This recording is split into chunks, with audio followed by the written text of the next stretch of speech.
Agora nós passamos de Americana para Cascavel. Quem sabe onde é Cascavel, levanta a mão aí. Pô, relativamente pouco, mas eu acho que esse é um sinal de desenvolvimento do Brasil. Quando realmente as coisas novas começam a aparecer espalhadas pelo país, a gente deixou de ter aquela cultura, né, que, com todo respeito aos cariocas, tudo acontecia no litoral, São Paulo, Belo Horizonte, Goiânia, e agora pulveriza.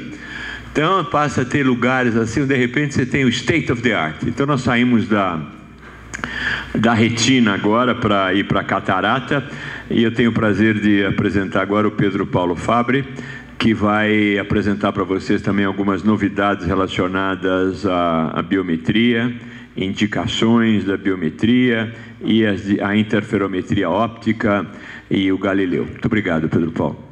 Obrigado, parabéns para a Paulista por mais um congresso de sucesso. Lembrando o nosso congresso de SAUIP, principalmente para os residentes, o residente R1, 2 ou 3 que se associar à associação esse ano, terá anuidade totalmente gratuita e, além da anuidade, também inscrição no congresso gratuito. Aqui uma mensagem do Beethoven para vocês. Com todas as tecnologias tão sofisticadas atualmente, cuidado para não se comportar como um executor autônomo. Devem conhecer a tecnologia, o André já comentou isso, e transferir o conhecimento da tecnologia para o paciente, que será muito mais interessante.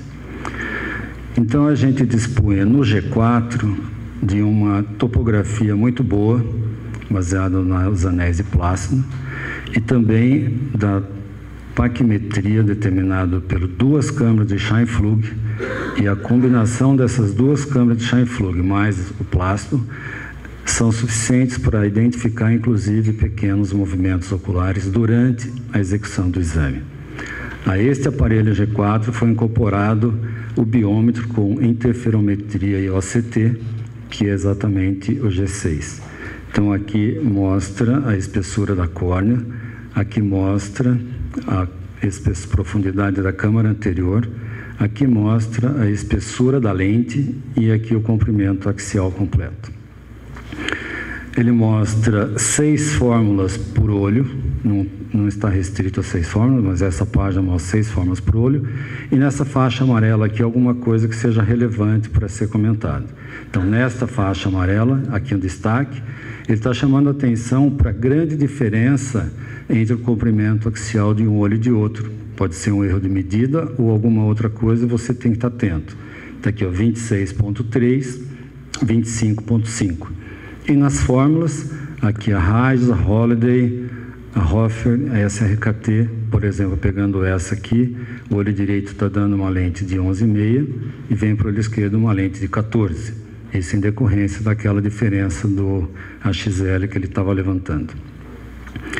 Aqui o biômetro com o ACT no pré-operatório e aqui no pró-operatório, no pós-operatório, mostrando a lente. Esse aqui são os mapas de axial, o Total Corneal Power, que é uma situação bastante importante atualmente, a curvatura posterior e a berrometria aqui mostrando o coma. Não dá para vocês lerem aqui, mas aqui está o meridiano mais curvo, mais plano, aqui a curvatura posterior e aqui o TCP, que é o Total Corneal Power, que dá o valor real da córnea, principalmente utilizando no cálculo da lente no pós-cirurgia refrativa. Então, se você nota que o astigmatismo medido só na face anterior da córnea é muito diferente do astigmatismo medido no real poder da córnea, você pode recalcular a lente tórica para que você não tenha hipo ou hipercorreção. Outra coisa interessante são os ângulos da câmara anterior, principalmente CL. Quando a gente está avaliando a CL, a gente verifica o branco a branco, para que ela não fique com volto em excesso ou em falta. E esse ângulo aqui não é muito, mas deve ser muito respeitado, porque na média a ICL joga a íris para frente em torno de 14, 15 graus. Nessa situação, como a média aqui está em torno de 23, 24, seria uma cirurgia de muito risco. Independente de outros fatores, esse olho tem um risco de receber ICL. Aqui um outro caso, medindo o cálculo da lente em 6 fórmulas diferentes e com algum recado lá em cima. Esse recado está falando que a comparação entre o direito e o esquerdo não foi possível, ou porque não foi medido, ou por alguma outra dificuldade. Então ele fica dando esses recados para a gente não se perder. De novo, aqui os mapas axiais, Total Corner Power, aqui o coma acentuado, e olha o detalhe, aqui no ângulo da câmara anterior girou em torno de 40 e poucos por cento. A média desse ângulo é 45, aqui está 40 e alguma coisa, seria uma cirurgia muito mais tranquila para implante de CL, porque mesmo que diminuísse 15 graus, ainda teria uma abertura suficiente para evitar riscos pós-operatório. Mais um detalhe. Outra situação que vocês devem tomar bastante cuidado é na proporcionalidade das estruturas intraoculares. A média do AXL é 23,5, mais ou menos 1,25. E a média da profundidade da câmara anterior é 3,1. Só que chega a 20% dos olhos curtos com a câmara anterior do tamanho médio. Então, se opta por a lente Hoffer-Q em olhos curtos, e a câmara anterior tem a profundidade de um olho médio, será mais razoável usar raios. Tomem cuidado nessa proporcionalidade das estruturas do olho e não uma isoladamente. Aqui outro caso bastante evidente de uma dificuldade. Vocês notam aqui 7,6 na astigmatismo anterior e 8,2 quase na curvatura, na consideração do poder total da córnea. São esses valores isoladamente da curvatura anterior, que diferindo do poder total da córnea, que faz com que a gente erre o cálculo de lentes tóricas. Aqui a gente fez uma comparação com 1, 2, 3, 4, 5 tipos de lentes diferentes para cada olho, utilizando a fórmula que a gente usaria para aquela pessoa.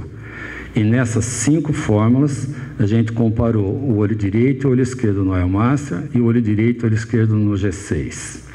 A diferença que deu é muito pequena, aqui ó, 22, 22,5, 20,5 com 20, aqui mais uma série, foram quase 300 casos, sempre fazendo o cálculo de 5 lentes diferentes para cada olho, respeitando a fórmula que a gente usaria em relação ao comprimento axial. Nós tivemos aqui a maioria dos olhos com o mesmo valor da lente ou com diferença de meia dioptria. Considerando a história da Iomaster, com toda a reprodutibilidade que a gente vem notando todos esses anos, e o G6 dando resultado igual ao Iomaster, é bastante confiável. E essa imagem também que o G6 possibilita de grande utilidade pública, porque vocês podem imprimir essa imagem e enviar para os auditores do convênio, mostrando que a catarata ocorre também antes dos 90 e não só depois dos 90 anos. Obrigado.